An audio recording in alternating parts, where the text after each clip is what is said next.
Hello and welcome to our success story series hosted by GoLean6Sigma.com. My name is Tracy O'Rourke and I'm a managing partner and executive advisor at GoLean6Sigma.com. We are very excited to have this offering because this is where the rubber meets the road. This is when we talk about real projects that have been completed by process improvement practitioners, and we want to share those stories with you. Today, we're talking with Kristen Keelick from UC San Diego. And before we let Kristen tell you about her project, let me tell you a little bit about Kristen. Kristen has worked in higher education since 2007 and currently works at UC San Diego as a Senior Strategic Initiatives Analyst in the Office of Operational Strategic Initiatives. Wow, is that a mouthful? Kristen leads efforts that are focused on operational innovations and identifies collaborative business solutions. Prior to her current role, Kristen served as the program manager for campus sustainability, where she led UC San Diego to being ranked as one of the top sustainable campuses in the nation. That's amazing, Kristen. Thank you.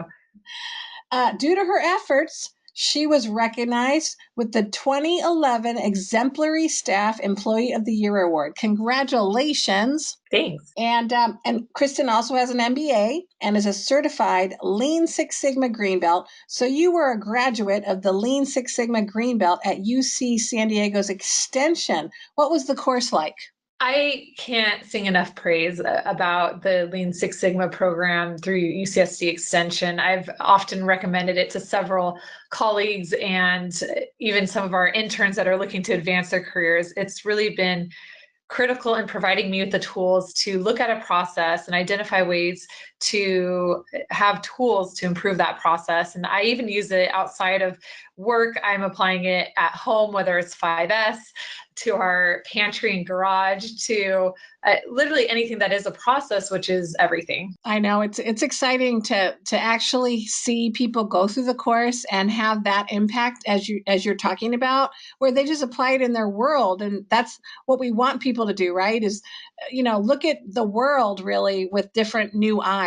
Exactly. Yeah, it's been a game changer, and I tell people that I really did enjoy the class that you taught. So thank you, Tracy. And also thank you for giving me the tools to continue using this professionally and also just outside what I'm doing at UC San Diego. You're welcome. And it was a pleasure having you in class. I'm really excited to share with the world your project. And so I just also wanted to note that UC San Diego was ranked the 15th best university in the world by the academic ranking of world universities last year, and is also the world's fourth best public college, which I think is amazing. I think what's really interesting is UC San Diego is really practicing process improvement. They've got a whole entire organization within UC San Diego, the Office of Strategic Initiatives, that's implementing process improvement at UC San Diego, right? Yes, that's correct. And is that a new group? Yeah, so we were formally organized in 2014. Wow. And so I just think it's amazing that the entire university is trying to employ process improvement and really leveraging those tools to make it easier and better for students that are attending the university. So that's great. It is. Yeah, it grew out of the strategic plan, the first complete holistic strategic plan for UC San Diego. And our department ever since then has just been finding ways to help departments continuously improve and strive for perfection through these different process improvement projects to strategic efforts. It's been really fun. Cool. So let's hear a little bit about your project. Great. So our project for the Greenbelt class was focusing on one department that, we won't be naming them today, but we worked with a large department that onboards hundreds of staff members every single year. And they wanted to find a way to make that process of onboarding someone faster and easier for every party involved. So we called it All on Board. What that actually means is we were looking at the part of a process where an employee has accepted their offer letter and they now need to have all authorization set up, all equipment set up at a desk and space identified, so that by day one, the end of this process, they are able to start their jobs and be successful.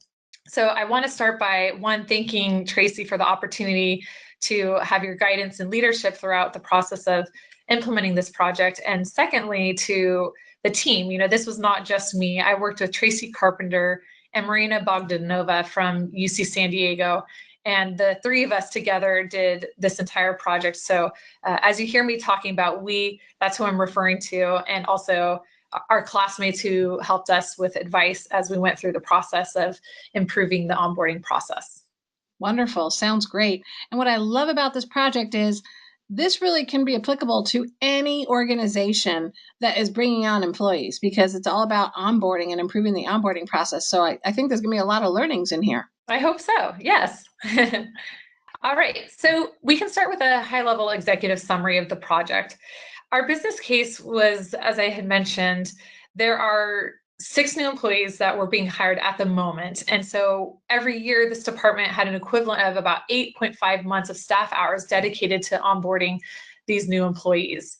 And we found that they had hundreds of new employees being hired every year. So we wanted to find a more efficient way to onboard staff that would significantly reduce the cost and effort devoted to the onboarding process, which can be redirected now to other priorities that the department had. So what we did as a team is we looked at the root causes for why this process was taking so long and why there was frustration from the customers involved. And what we ultimately found was, first, the form in the automated workflow was too long and disorganized. The number of tasks and emails generated were overwhelming, and email content was without specific actionable direction for our customers that we were asking them to follow through with something. And third, there was not enough knowledge that was being imparted to the hiring managers. So what we did for our solutions was we streamlined the process itself. We redesigned the form that drove the entire process. We incorporated onboarding process discussion in the recruitment meeting. And then we finally created a concise guide for the hiring managers to reference. And as a result of those efforts, we actually realized we saved about 6 months of staff time, or over 1,000 hours. And that's the equivalency of about $58,000 in pay benefits for that time. And we reduced email handling by 60%. So we reduced by 413 hours of touch time on those emails. We also reduced the number of data input by 36%. So we'll actually dive deeper into this as we go along. And you can see here a graphical display of what that looks like, the before and after implementation for this process. Great reduction in emails that were being sent out regarding the onboarding process to all parties involved with getting this person onboarded. The form itself that drives this process of what is needed for the new employee, we reduced the fields involved for that. And then finally, the tasks, there was a reduction in tasks involved as well. Wow, that sounds great. I can't wait to see the details. That's what I love about the executive summary. It tells you kind of up front, like what the project was about and what the results were, and it really can pique interest for people to go, whoa, how'd you do that? So, great. Do it. Yeah, let's show you. All right, so let's jump into the D in DMAIC, define. So for the project charter itself, you heard a little bit about the problem statement, that the hiring managers were not always using the established process and tools of the automated workflow to onboard their new hires during a perception of a complicated and confusing process and form. Another way to put that is we were asking people to help us get someone onboarded, and the hiring managers were telling us that it was extremely confusing to use the established tools that we had. And we had to work with other departments and various parties that were using their own tools. So there's a lot of miscommunication and there's a lot of confusion surrounding the process itself, people doing their own workflows. And we came in to help look at the entire process itself of onboarding for everyone involved. And this all reflected in a 48% completion rate of the onboarding form. So people just didn't like it and didn't use it, or they were using another instance that they had used through a different technology. And as a result of that, there's only 19% completion rate for assigned tasks. The result is the inability for HR and hiring managers to properly track the onboarding status, completion, and issues. And as you can probably guess, that led to a lot of confusion surrounding the process and where everything was in the process of getting someone onboarded, whether they were assigned the appropriate authorization, and that could be access to specific buildings. We needed people to be set up. And if they weren't using the forms, then we couldn't tell where it was at until the person was actually hired, or reaching out to people and having them, the staff members, call each other to figure out where everything was at with getting someone onboarded. And as a result, our goal was to streamline and clarify that process for all the stakeholders, to increase the completion of the onboarding form to 100%, and ensure 100% of new hires are properly set up and able to work on their start date. And if you think about that, Tracy, just the first day someone comes in, we talked about the soft savings associated with this project and the hard savings, but there's an additional cost if someone can't start immediately to do the job they're hired to do. That's terrible for UC San Diego. They're waiting around, and that's complete waste from looking at it from a lean perspective. Yeah. So that was our goal, to reduce that as much as we could. And the assumptions and constraints that we had were new hires are being provided space, equipment, and access not efficiently. We also assumed that the data set contains mixed information due to the insertion of new steps in the process. So that influenced what data we were looking at. And then finally, the scope of the project does not include changing the technology or the platforms, which turned out to be highly desired by all the stakeholders. So we know they are looking at implementing a new technology, but for now, we wanted to start with the process itself. And a lot of people, as you've experienced, want to jump with a new technological solution. And we were saying, let's fix the process first. And then we knew somewhere down the road that technology, a new solution would come in as well for the technology that was being used for the platform. Yes, I think what I really like is that you're absolutely right. People always jump to solution, and it's always an automated solution. And what ends up happening is people automate bad processes. And so the fact that you're focusing on fixing the process is a great example. And then the other thing that you had mentioned is, not only is it bad for UC San Diego when new hires can't work efficiently right away, but it just doesn't feel good for the new hire, right? Nobody wants to have that feeling of, oh, they weren't ready for me, right? So right. It's, also a great thing, having a streamlined onboarding process just helps with people feeling like they made the right decision, right? Right. Job. Exactly. Mm-hmm. Yeah. And I also want to point out on this slide that because groups weren't completing the onboarding form did not mean that they weren't doing their job. Everyone we worked with was working very hard to onboard people as best they could. And some of them had better systems, to be honest with you, set up, or different technologies that worked for them. And I think this just goes to show, when you're working with different groups, that sometimes don't have the ability to meet with each other frequently, and everything's done electronically.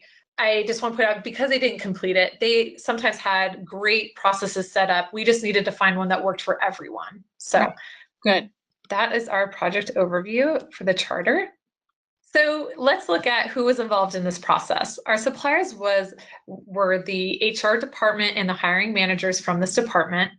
The input was the onboarding form, and that actually drove the entire process.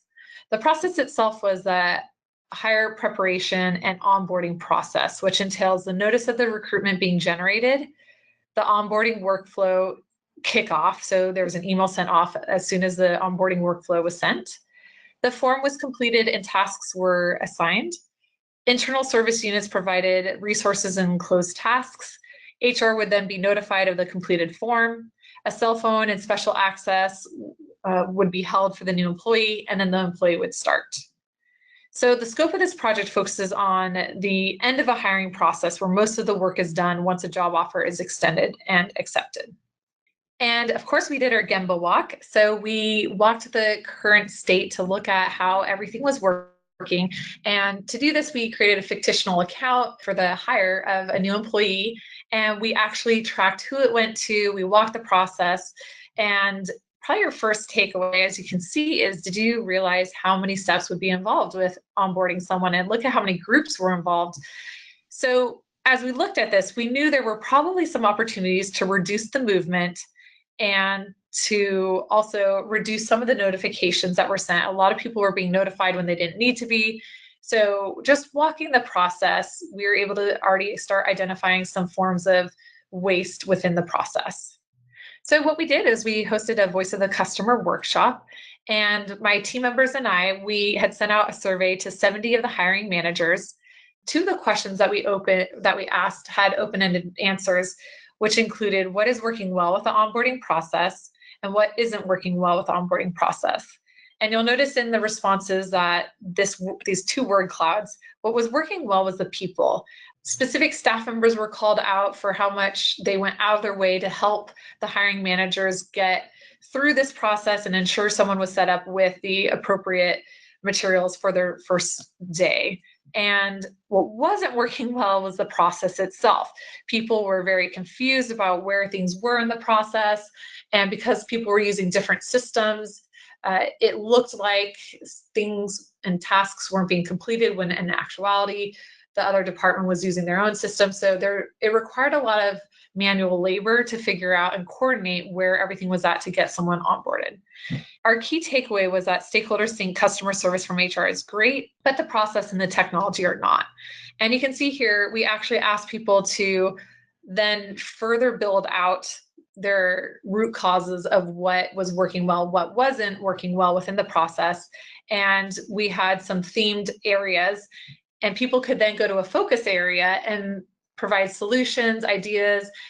We started with really diving deep into the root cause of the process. And we started with telling them, here's what you said in your surveys. And then they added to that, and we had them multi-vote. So you can see them here on the right-hand side. There's someone putting up a round circular vote, and they helped us identify the root cause and some primary opportunities to fix the process form and the knowledge that they felt were the root causes of the process. Looks like a fun process of gathering that. Yeah, it definitely was.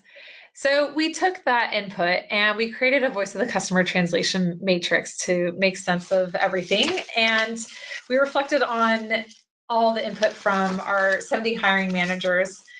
And what we found was people were frustrated with the process because it wasn't easy to understand. The technology was not easy to use, and they wanted more training and communication. That's the simplest way to summarize a lot of the input that we received.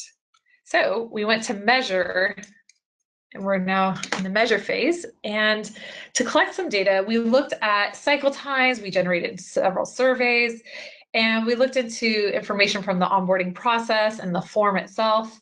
And ultimately, there were 3 solid pieces of data that were available: the date and the timestamp for creating an onboarding workflow, the date and timestamp for creating and modifying a task, email notifications to whom for what, and the 4th piece of data discovered was the number of form fields.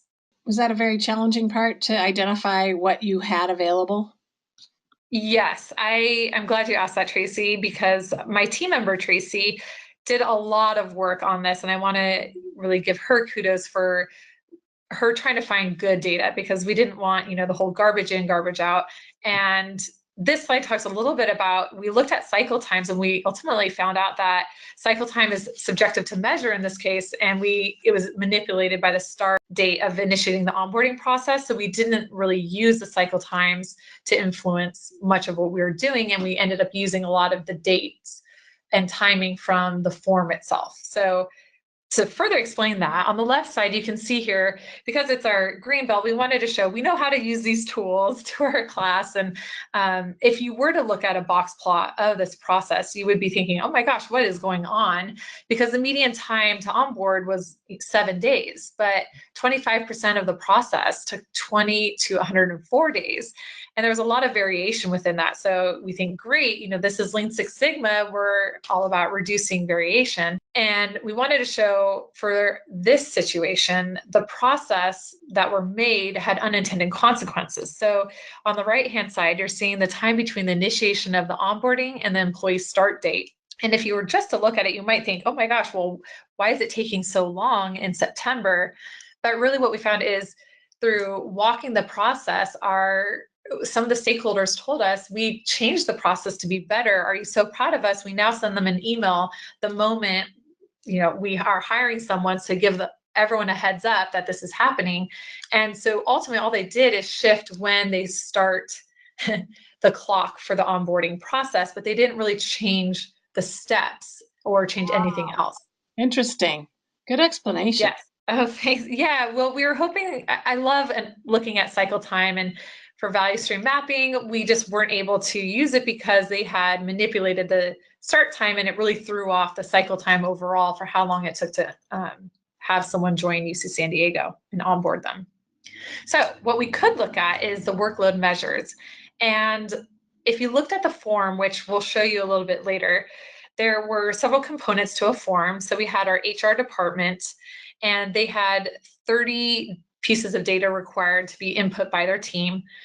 And then you can see here the hiring manager had the most with 40, the senior manager 5, and so on.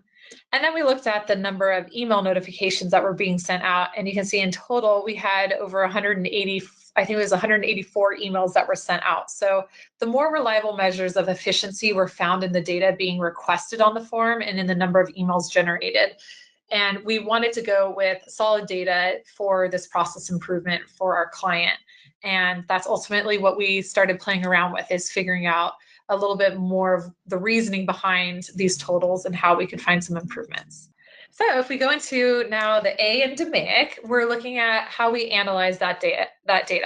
And we, of course, applied the 5 whys to the onboarding workflow document and figuring out why is it not being completed. And you heard me mention a couple reasons earlier, but at the end of the day, what we found is that it was just the form content itself and the lack of knowledge were really impacting the onboarding process. And if someone had a process that worked for them, of course they were going to use their process and their technology instead. And we wanted to find a solution that worked for everyone, which is why we had a stakeholder improvement process meeting held, and that was really helpful for that. The process walks and the stakeholder meetings indicated that at the heart of the problem was the form content and the lack of knowledge overall. So that was helpful for us to work with. You can see here the fishbone diagram, and this was generated from walking the process from the surveys we had sent out to our 70 hiring managers that completed the survey. What you can see are the major themes as to why the onboarding completion was at 48%. And after we met with everyone and looked at the root causes, what emerged was in red, the key reasons, and you can see actually next to it in parentheses, Tracy, the votes that each one received. So you can see some of the main reasons why, the root causes for not completing the form itself. And the hiring manager's workshop showed that the main problems occurred in the areas of knowledge, process, and form, and that the platform is not in the scope of this project, so we weren't going to deal with that, even though you can tell it is clearly a pain point that eventually will be addressed by that department. Mm-hmm. So our hypotheses, the 3 of them were all true, that the form was complicated, that the lead time between the notification of the start of the onboarding process and when a stakeholder could take action was just simply too long for all those involved in the process. And by the time they needed their step to take action, they wanted more timely notification sent. So there was just too many tasks, too many notifications. And as you can see at the bottom, I want to point out, each onboarding workflow generated 184 emails, and 184 times 72 average annual hires. You can see what jumps out to you on this slide is 13,248 emails that are being generated on average, and that with over 100 fields on the form. So our takeaway here, very clear, the amount of information being requested and the number of notifications and the number of people being notified is overwhelming. And we wanted to look at what was value add and what could be considered for removing from this form. Wow. So to improve that, we listed out here essentially our process improvements and then some improvements we've made for the knowledge sharing with the different parties involved with onboarding our staff. And first, for process improvements, we reviewed and streamlined the process itself, and I'll share with you what that actually looked like for the form. We redesigned the form so that it was grouped by stakeholder sections, and we eliminated unnecessary fields. And then for knowledge, we added review of the onboarding process and form to the initial recruitment meeting with the hiring manager, so that some of the steps that they were taking, asking the hiring manager later on, could actually be done in a meeting that was automatically scheduled every time there was a new hire. So we relieved some of the tasks that were put on the hiring manager to be taken care of automatically in person with the HR department. And then we created a concise reference guide for all hiring managers that they could look to with regards to the common questions they brought up to us that was causing them to either take longer to complete the form or whatever it was. We had pre-populated this with the help of our subject matter experts, so that now that they could have this and hopefully expedite the process. We tailored notification content. And for that, we had footers in the emails that talked about how to complete the onboarding process when someone was emailing out with regards to an onboarding for a new staff member. And then we enhanced the SharePoint site with reference materials so that people could always go somewhere to look for all of this content. And the stakeholder improvement session really helped us develop these improvements and then the future state as to where we could pull steps out and how we could address the concerns that our customers brought up in the Voice of the Customer meeting. So this is our new process. If you remember previously, we had we had a lot of movement in our process. And what we did is we actually greatly reduced the amount of steps and even those involved in the amount of involvement, whether it be some of the approvals in the steps, and looked at what was necessary, what was truly value add from a customer perspective, and then went back to our stakeholders to look at that and developed a new process. So this is our future state map. And the stakeholder improvement session, as I mentioned, was really critical in developing this map. So I want to give credit to those involved from this department. So you can see here the new process, and I'm showing you every area where we made an improvement. And we made these improvements based off of a meeting we had for the stakeholder improvement session. I want to give credit to them for the hard work they put into saying what was truly value add from a customer perspective versus which of these steps had we been doing just because that existed. We've been completing maybe something on the form that has just always been asked. And we looked at these hard questions and found that a lot of times we were just doing things that were really over processing when you look at it from a lean perspective, because we're doing it because everyone else did, when really it wasn't adding anything to the process. So we removed unneeded over processing. We removed motion. You can see the documents and forms. We reduced how many times it had to go to people, the touch points, and we eliminated some of the different notifications that were being sent out that were confusing people. So we cleaned up the entire process, we streamlined it, and it just made a lot more sense from everyone's perspective. And we had all the necessary stakeholders in the room together for a half-day workshop, really talking about the details of if we make one process improvement to this step, how will that impact everyone else in this room? And that way we weren't just making one improvement to what one stakeholder said would be the panacea when really it might negatively impact others. So it took some time, I want to point that out, but my teammates did a great job as we all worked through this with these subject matter experts to ensure everything that was implemented ended up having a great impact. That's great, because what we do find sometimes is people just move the work to another group and they don't actually eliminate it, right? So it just gets moved, and now another department or group is like, hey, you just gave us more work. And so then they're unhappy. So it's great that you were really diligent in making sure that the work was being eliminated versus just being pushed to somebody else. Right. I actually think these meetings are some of my favorites in any lean process or lean Six Sigma effort.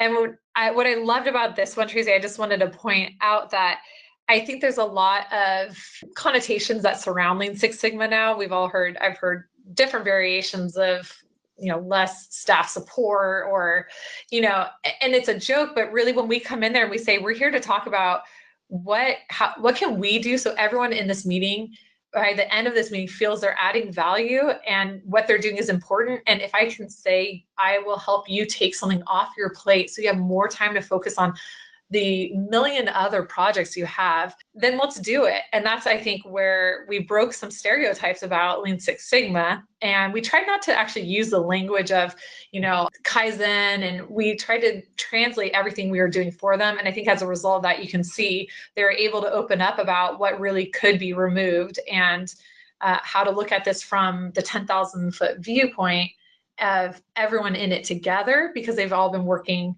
1,000 miles a minute, and they were all able to talk. And that was just really critical in finding these aha moments. Yes, those are my favorite too. Yeah. So let me show you the previous onboarding form. The previous form had 106 fields that 7 units were responsible to complete, as indicated by their assigned colors. And as you can tell, it was difficult to see, if you had one of these colors, you might have missed it because it was in a different section. The form was really long. There's no indicator on progress within the form, so you couldn't tell where someone was at with completing their portion of it. And because of this, it led to a lot of confusion. So this is the new form. I'll just say that is a great example of automating maybe a bad process, right? Yeah. I love when you can clean up something and share with everyone. So this is the new form. And here you can see the new form has 68 fields with 4 responsible units. So that's a 36% reduction. And the first thing that jumps out to you, it's shorter, there's less color, there's fewer fields, it's easier to navigate, and that was well received by our customers. You know what I love about your project is I've seen a lot of organizations try to do process improvement. And sometimes what happens is they say, hey, people aren't following this process and they're not filling out this form. And so my project is about forcing people to adhere to the process. And they have no plan to actually make the process better. And in this case, you guys did. I mean, you could have easily went down the path of we just need to get people to adhere to the process, and it's all about process adherence. But you recognized that there was a reason why, and you fixed the issues, and that is a great tribute to this process of the DMAIC, because it's not about just getting people to follow a process and fill out a form. It's about really looking at the form and the process and saying, okay, how do we make this easier and better for the people that are using it? So that's awesome. Yeah, thank you. I know it was great. If you saw remember the fishbone, there were a lot of opportunities identified by those involved in this, and just saying we're going to start in this one area. Even though they all wanted a new tool, they were all very happy and willing to work with us because of course we had some challenges, but at the end of the day, knowing that they were being listened to had a great impact for all of us. And it's not easy making these changes, but at the end they were so thankful to have these initial improvements addressing the key root causes being rolled out.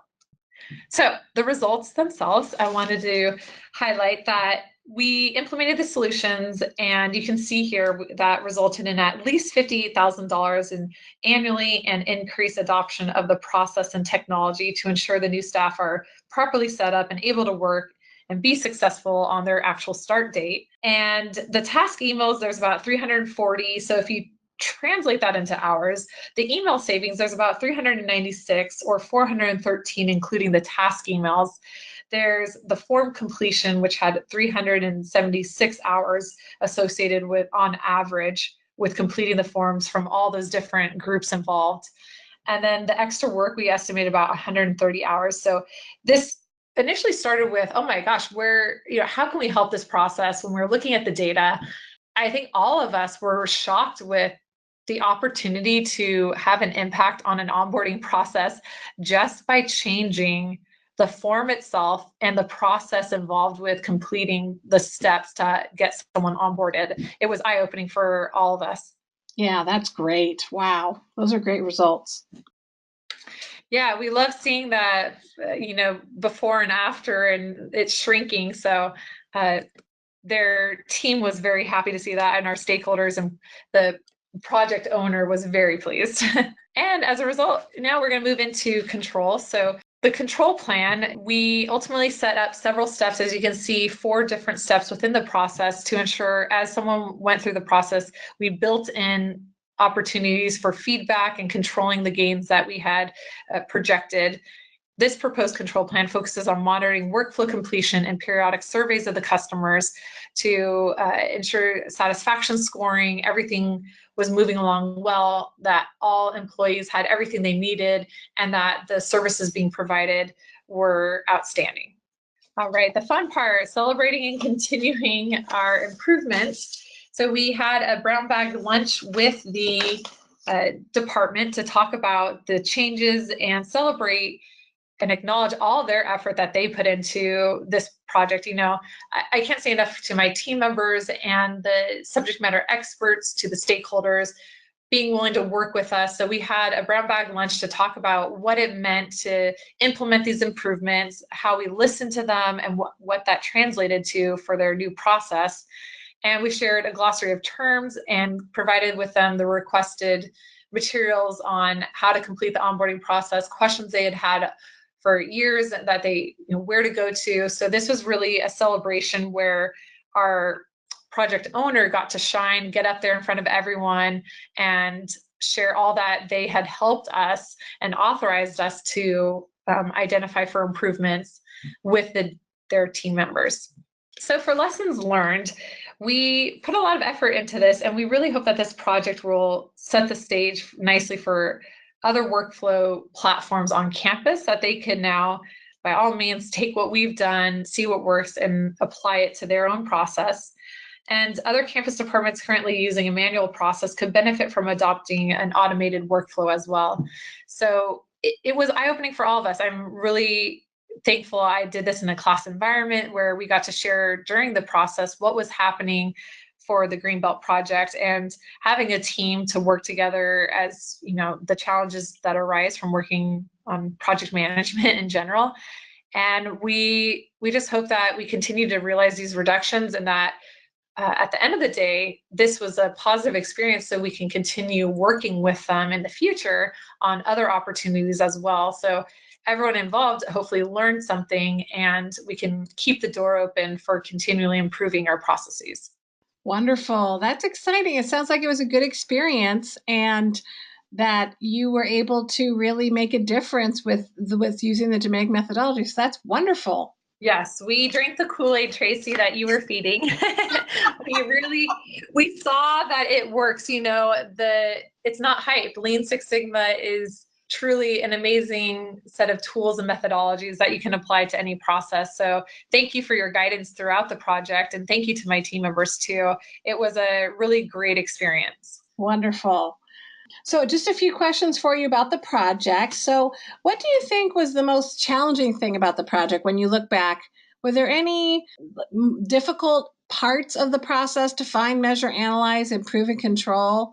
Oh, absolutely. I remember one challenge that stands out. Actually, there's two. One was just first finding good data that you could work with, because it's tempting to want to run with your project, but you need that solid data. And I talked about Tracy and Marina, my partners on this project, and that was a huge challenge. And I want to say thank you to Tracy, who worked really hard on finding the good data for us, because there's lots of data out there, but finding the right one for your process to make the appropriate improvements was key.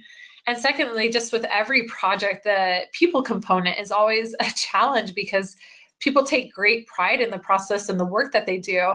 And making sure people knew, here we are as new green belts at the time coming in to talk about their process, and they feel subject matter experts. They've been doing it a certain way for years, and just learning how to work with people so they feel comfortable that we're not here to stop you from doing anything that isn't, that if you want to do something, tell us about it. But if you have opportunities where we can help you by showing the data as to what this might not even be needed, so you can spend your time on somewhere else, most people are really thankful for that. So just learning how to open the door with conversations, whether it was the team, the hiring managers, and working with people, it can be a challenge when you're going into their lives and doing your Gemba walk and asking them questions.